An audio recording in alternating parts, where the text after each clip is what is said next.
మీ business ఏదైనా మీ ఊర్లో promotion చేయాలంటే అది సుమన్ టీవీతోనే సాధ్యం. ఇప్పుడే సంప్రదించండి. పొత్తులో భాగంగా బీజేపీ అభ్యర్థిగా మాజీ ఐఏఎస్ వరప్రసాద్ను బీజేపీ అధిష్టానం ఖరారు చేసింది. ఆయన ఇప్పటికే వైసీపీ నుంచి గూడూరు ఎమ్మెల్యేగా ఉన్నారు. అయితే ఆయన వైసీపీకి రాజీనామా చేసి బీజేపీలో చేరిన తర్వాత ఆయనకి సీటు ఖరారు చేయడం జరిగింది. ప్రస్తుతం ఆయన మనకి అందుబాటులో ఉన్నారు. సార్ ఏంటి 5 సంవత్సరాల పాటు గూడూరు ఎమ్మెల్యేగా ఉన్నారు, ఒకసారిగా బీజేపీ వైపు టర్న్ అవ్వాల్సినటువంటి ఆవశ్యకత ఎందుకు వచ్చిందంటే ఏం చెప్తారు? జగన్మోహన్ రెడ్డి గారు వారి అనుచరులు కానివ్వండి, కొంతమంది ఈ దళితులు కానివ్వండి, బీసీల నాయకత్వం ఎదగడానికి మాత్రం ఏమాత్రం అవకాశం ఇవ్వటంలా. మా ఎదగడం అంటే ప్రజలకు సేవ చేయడానికి ఎదుగుదల తప్ప వారికిలాగా పార్టీలు పెట్టుకుని పనికిమాలను పనులు చేయడానికి మేము రాలా. ఆ అవకాశాలు కూడా ఇవ్వకోకుండా ఎంతో క్రమశిక్షణతో నేను ఎంపీగా ఉన్నప్పుడు, ప్రత్యేక హోదా కొరకు రాజీనామా చేసినప్పుడు, దీక్షలు చేసినప్పుడు, పాదయాత్రలో భాగస్వామి అయినప్పుడు, విజయమ్మ గారి దీక్షలో భాగస్వామిని అయినప్పుడు, షర్మిల గారు పాదయాత్రలో భాగస్వామిని అయినప్పుడు ఈ విధంగా ఎంపీ నుంచి ఎమ్మెల్యే పంపించడం వారికి న్యాయం అనిపించిందా? ఒక అనుభవంతుడినే ఐఏఎస్ విడిచిపెట్టి వచ్చేనే, వారు జైల్లో ఉండి వచ్చి కలిసేనే, వారు అధికారంలో ఉన్నప్పుడు నేను అధికారం తీసుకోలేదే, నువ్వు గెలుస్తారా లేదా మీ రాజకీయ భవిష్యత్తు ఏంటో మీకే తెలియనప్పుడు నేను వచ్చేనే, కేవలం వారు చెప్పిన మాటలు వీరు చెప్పిన మాటలు విని రాజకీయ అనుభవం లేని వారి మాటలు చెప్పినప్పుడు మీరు చేయడం అది మీరు నాయకత్వం అనిపించుకుంటుందా? ఆ తర్వాత మరలా ఎమ్మెల్యేగా అంత క్రమశిక్షణతో ఉన్నప్పుడు, గూడూరులో అన్ని చక్కని అభివృద్ధి పథకాలు చేసినప్పుడు, అంత క్రమశిక్షణతో ఉన్నప్పుడు, ఇంకా నేను ఆరోగ్యంగా ఉన్నప్పుడు ఈ విధంగా అది కూడా అవకాశం ఇవ్వకుండా ఒక నామినేటెడ్ పోస్టులు అని చెప్పడము, అది ఇస్తాను ఇది ఇస్తానని చెప్పడం అన్నది ఒక రాజకీయ నాయకుడి లక్షణమా అని చెప్పి నేను కోరుతున్నా.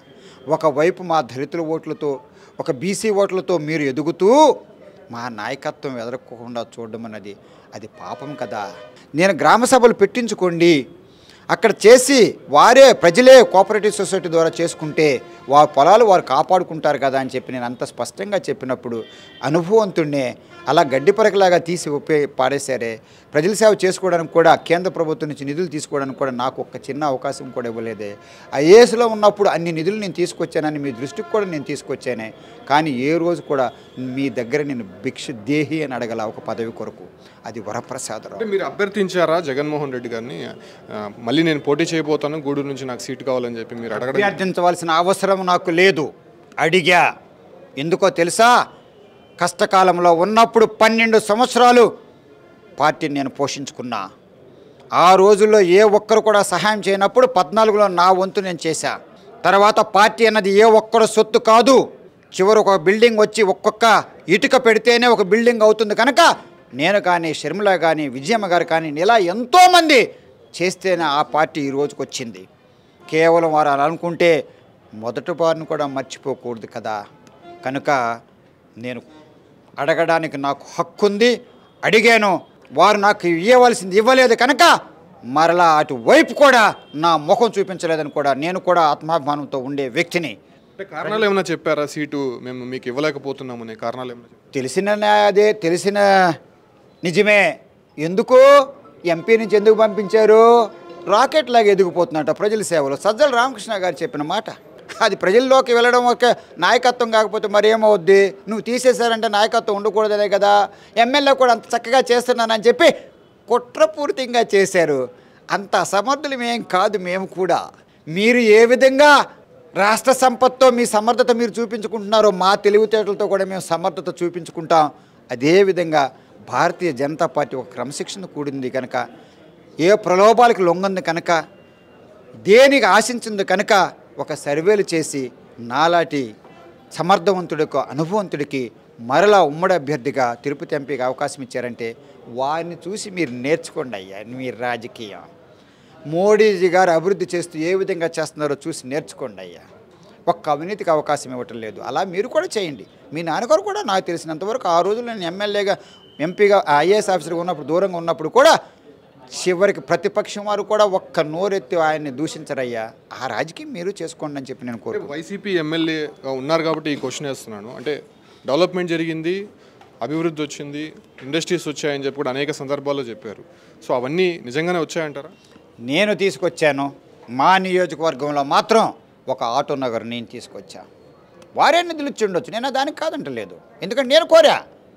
ఒక కాకాని గోవర్ధన్ రెడ్డి గారు ఒక రాజకీయ కుటుంబం నుంచి వచ్చిన వ్యక్తి, వ్యవసాయ శాఖ మంత్రిగా వచ్చినప్పుడు ఉన్న మంత్రి, నేను రైతు బజారు ప్రజలకు అంకితం చేయడానికి ఇనాగరేషన్కి వారిని పిలిస్తే వారు ఒక మాట అన్నారు. కాకాని గోవర్ధన్ రెడ్డి గారు మంత్రివర్యులు గూడూరులో ఒక మాట అన్నారు. ఏమన్నారంటే, నేను ఒక మంత్రిగా 10 లెటర్లు ఇస్తే, మీ ఎమ్మెల్యే వరప్రసాదరావు 10 లెటర్లు ఇస్తే, మీ ఎమ్మెల్యే వరప్రసాదరావు 10 లెటర్లకి 10 పనులు చేసి పెడతారు. నేను మంత్రిని అయినప్పుడు కూడా నా 10 లెటర్లకి 5 పనులే చేస్తారు.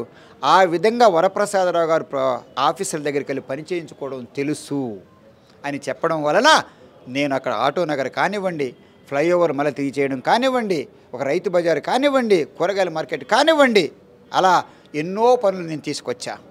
ఆఖరికి నా సొంత నిధులతో 1 కోటి పైచిలకు కూడా చక్కటి క్లాక్ టవర్ను కొత్త ఆధునీకరణ నిర్మించి 6 మహనీయులు విగ్రహాలు నా బిడ్డల సొంత ఖర్చులతో జ్యోతిబా ఫులే గారు, సావిత్రమ్మ గారు, అలాగే అందరూ ఆరాధించే వివేకానంద గారి ఫోటో, జగజ్జీవన్ రావు గారు విగ్రహం, అలాగే ముస్లింలు కూడా అబుల్ కలాం ఆజాద్ గారి విగ్రహం ఫస్ట్ టైం ఎవరన్నా ఒకరు పెట్టారు మైనారిటీ నాయకులదంటే అది వరప్రసాదరావే. అలాగే మళ్ళా మదర్ తెరీసా ప్రేమ స్వరూపి, ఇవన్నీ కూడా నా సొంత నిధులతో, నా బిడ్డల సొంత నిధులతో పెట్టడం జరిగింది. కనుక నా వరకు మాత్రం నేను చక్కని అభివృద్ధి చూపించుకున్నా. వైసీపీలో దళితులకి న్యాయం జరగలేదంటారా? ఇప్పటివరకు సీట్లు కేటాయింపుల్లో కూడా వాళ్ళకి మేము న్యాయం చేశాము, సమానత్వం చూపించామనేటువంటి మాట ఎప్పుడు కూడా జగన్ చెప్తూ ఉంటారు. నాకు తెలిసినంత వరకు సంక్షేమ పథకాలు అందరికి వెళ్ళినట్టే వాళ్ళకి వెళ్ళాయి. అర్హత అంటూ వాళ్ళకే ఉంటుంది. ఎందుకంటే పేదవాళ్ళు నిరుపేదలు ఎవరంటే దళితులు కనుక ఏ పథకం పెట్టినా వారు ఆ విధంగా పెట్టాలా, ఆ విధంగా అర్హులే. కానీ అంతకు మునుపున్న దళితుల కొరకున్న ఒక్క ప్రత్యేక స్కీమ్ను కూడా వారు పెట్టలేదని కూడా వారికి తెలిసిన విషయమే. సో ఆ తర్వాత మా 29 మంది ఎమ్మెల్యేలు, వైఎస్ఆర్ పార్టీ ఎమ్మెల్యేలని దాదాపు 27 మందిని మార్చారంటే మేము ఒక్కరం అర్హులం కాదా? లేనిపోని దొంగ సర్వేలు రిపోర్టులు చూపించుకుని, ఒక సర్వే రిపోర్టు ప్రకారమేమో నాకట ఆయన చెప్పిందే, ముఖ్యమంత్రి గారి దగ్గర ఉన్న ఒక ఐఏఎస్ ఆఫీసర్ వచ్చి ముఖ్యమంత్రిగా జగన్మోహన్ రెడ్డి గారికి అట 59 అట పాపులారిటీ, నాకు 57 అంటే, తర్వాత అంత దగ్గర కూడా ఎవరు రాలేదు, ఒక్క గూడూరు ఎమ్మెల్యే వరప్రసాదరావు అని చెప్పిన తర్వాత ఈరోజు అకారణంగా మరలా నేను వస్తే ఎక్కడ ప్రజల్లోకి వెళ్ళిపోతామో, మేము ఎక్కడ ఎదిగిపోతాము అనే ఒక కుట్రతో, ఒక అసూయతో చేసిన పని. అందుకే ఇంత కక్షతో నేను కూడా ప్రజల్లో ఉండాలని చెప్పి నేను కోరుకుంటున్నా. అందుకే ఈ విధంగా నేను మాట్లాడుతున్నా. అది మాకు తీరని ద్రోహం చేస్తున్నారు. అది ఈ విధంగా ఒకవైపు ఓట్లతో దళితులతో వేయించుకుంటూ, బీసీలతో వేయించుకుంటూ వారి నాయకత్వం, వారు నేను ఒక్కనే కాదు, ఏ మంత్రి కూడా ఏ రోజు ఏం మాట్లాడుతున్నారు, ఏ ఒక్క అధికారి కూడా ఎవరు మాట్లాడుతున్నారు, ఏ మంత్రి కేంద్ర ప్రభుత్వానికి వెళ్ళి నిధులు తీసుకొస్తున్నారు, ఎక్కడ కూడా నేను న్యూస్ పేపర్లో చూడలేదే, ఒక ఎంపీ మాట్లాడినట్టు కూడా చూడలేదే. అప్పుడు నేను ప్రతిపక్షంలో ఉన్నప్పుడు బ్రహ్మాండంగా నేను మాట్లాడాను, 100 సార్లు మాట్లాడాను, టీవీ డిబేట్లో పాల్గొన్నాను, పార్లమెంట్లో మాట్లాడడం జరిగింది. ఇప్పుడు అవకాశాలు లేవే. అందరూ కూడా ఎవరు కూడా నాయకత్వానికి ప్రోత్సహించట్లేదన్న నా భావన, ఒక బానిసలాగా చూస్తున్నారేమో అన్నది భావన నాకులో రోజు రోజుకి పెరిగిపోతుంది. కనుక ఈరోజు ఒక స్వతంత్రం వచ్చినట్టు నాకు అయిపోయింది.